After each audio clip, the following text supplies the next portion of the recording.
All right. Moving right along here. Our next block here, we'll be hearing pitches from 3 companies.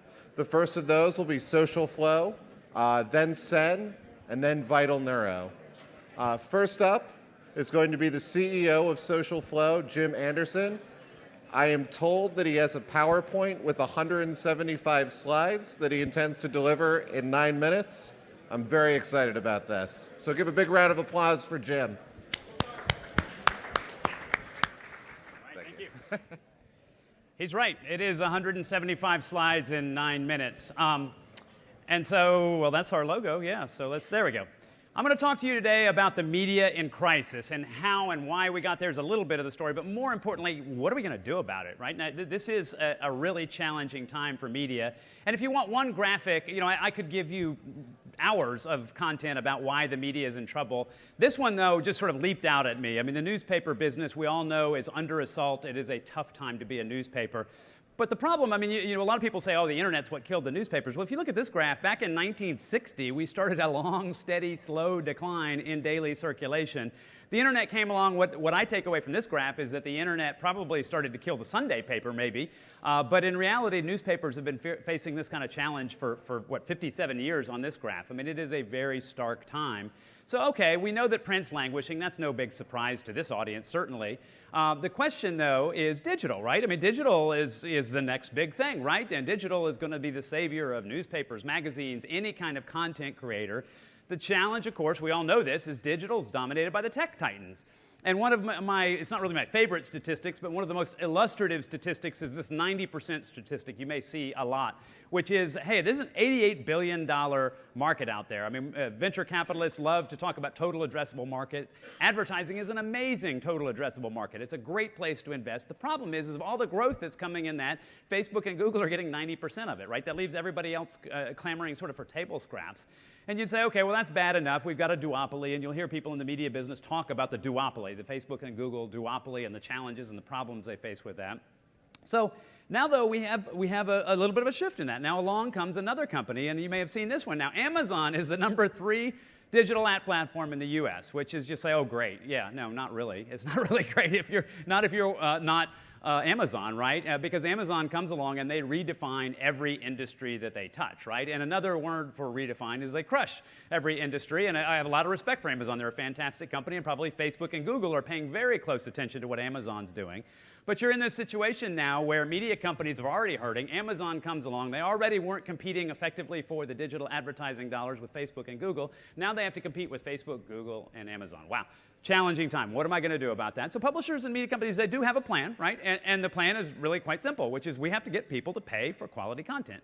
And that's actually a pretty great idea, right? I mean, why wouldn't people pay for quality? We know we all value quality. We can differentiate quality. Nobody wants low quality, sort of content and stuff. I mean, they all aspire, we all aspire to have much greater content. And maybe that will work if you're a media company. So if you're the New York Times, if you're the Washington Post, if you're the Wall Street Journal, if you're the Financial Times, if you're the Economist, that can work, right?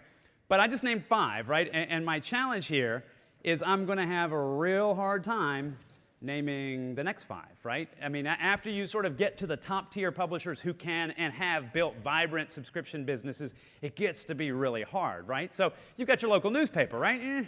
Probably not. We saw that graph, and I don't know how many of you subscribe. I won't even ask for a show of hands. I mean, it's a tough time to try to sell a local newspaper subscription. Maybe an enthusiast magazine. Some of you are there. Maybe you're surfers or you're into wine or cars. So that's good. Maybe 1 or 2. I mean, how many enthusiasms can you have? Sound like Al Capone in The Untouchables, right? Enthusiasms. So, but the fact of the matter is so much content is free out there. The consumers are bombarded with content, right? So you really end up with what we call the share of wallet problem. If I'm trying to sell a subscription to you, what share of your wallet am I asking for? And of course, really in the digital day, it's not a share of your wallet, it's a share of your credit card statement. You look at your credit card statement at the end of the month and you say, I've got 26 subscriptions. Well, that's kind of nuts. I mean, not to mention newspapers and magazines. Well, when I look at my credit card statement, okay, I got HBO, maybe as part of my cable bill, or I have it a la carte. I've got Netflix, maybe I have Hulu, I've got Amazon Prime. I can't give up my Amazon Prime and my free shipping. So you've got a share of wallet problem, which is a share of credit card statement problem, but also it's a share of hours in the day problem, right? The clock. Even if you can afford it all, you don't have enough time in the day to consume that. So I've got a graph here You'll notice the y-axis is not really labeled, right? It's quantity, but I intentionally didn't put a label on it so I could draw a curve, and you can't really argue with that, right?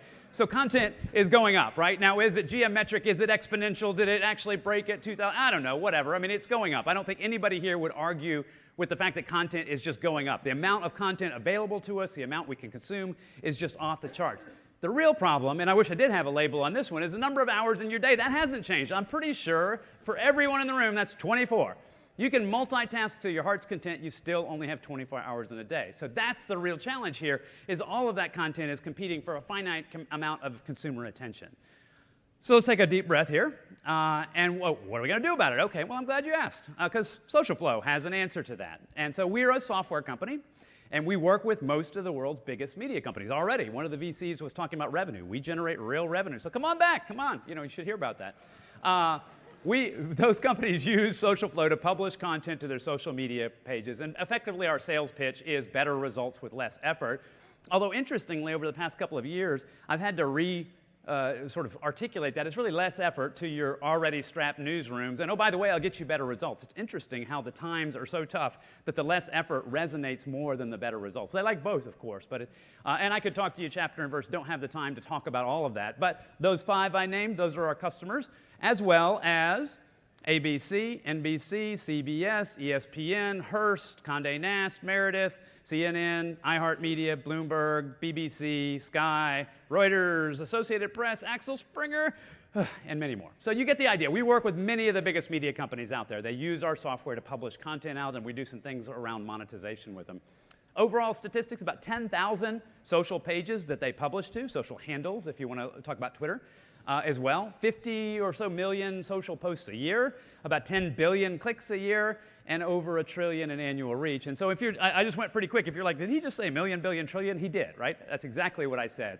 Millions of posts, 50 million posts, 10 billion clicks, 1 trillion in annual reach. So we're talking pretty massive scale, going out to platforms like Facebook, like Instagram, like Twitter, like Pinterest, like LinkedIn, and actually Apple News and YouTube are sort of conversations as well. So we're starting to get into things that are even not social, but distributed platforms.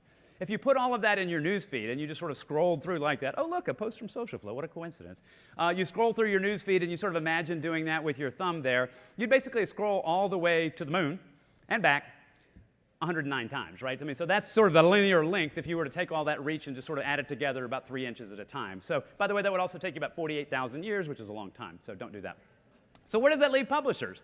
And what are we doing? So we got amazing brands, they've got amazing reach, we got weak monetization, not that many options, so the pivot to subscriptions. We got to get people to pay for quality content, again, what they're doing. So you see these, you got this is your last article, paywall kind of problem. And so effectively, the strategy that many publishers have right now is they take their customers and they just sort of ram them into the paywall, right? It's like ram you into the paywall out of Twitter, out of Facebook, whatever, you do that. And I could go for minutes and do this, and sort of you get the idea, though, because you live it, right? You do this on your devices right now. So what we're trying to do is get content to actually be delivered to the consumer, but ultimately get the publisher paid.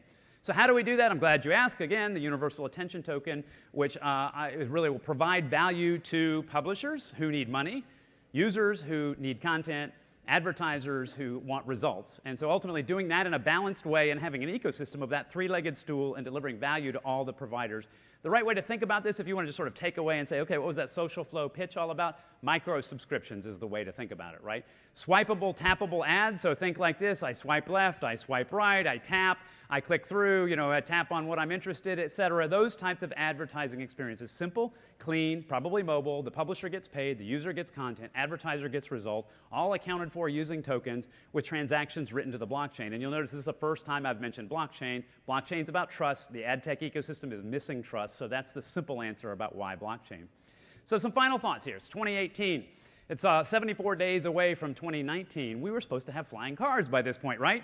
What happened? Instead, what do we get? Belly fat ads, right? So go Google belly fat ads, and you will see an amazingly impressive array of ads, some of which are even in color, And they all can be sort of going into this IAB standard ad size format here. Things like the pop under and the skyscraper and the medium rectangle and my personal favorite, the half-page ad, which, by the way, is not even a half a page.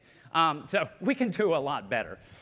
So the Universal Attention Token is the answer. It's really a focus on why and how great content matters, telling stories that make you laugh, that make you cry, that give you hope, that make you angry, that mesmerize you, that terrify you. The common thread, your attention, right? Consumer attention. And so I don't have time to show you these videos, but just look at the bottom here. These are posts made through our platforms. 38 million views, a cute pet story right there. This one, it looks like it's going to be terrible with a dead bird. The bird is not really dead. It flies away. 64 million views, 25 million views, 29 million views, 119 million views, 91 million views, 77 million views. Amazing content with real impact. If you take those 7 videos I just flashed through, they add up to about 443 million views, about 300 million people. Going back to the Super Bowl, somebody this morning talked about that, about 175 million US viewers, 300 million versus 175. So we're talking some real scale, massive scale from these publishers, and there really is a significant opportunity here. So the problems we'll solve are all listed on our Start Engine page, Social Flow right there. Please visit us, check out our white paper, see our videos, consider an investment. Do have some important disclaimers here. Accredited investors only, and if you want to know the number I used in that moon calculation, 238,856 miles to the moon. So lawyers wanted me to make sure I disclaimed everything appropriately. I'm out of time. Thank you very much. Please contact me if you need anything.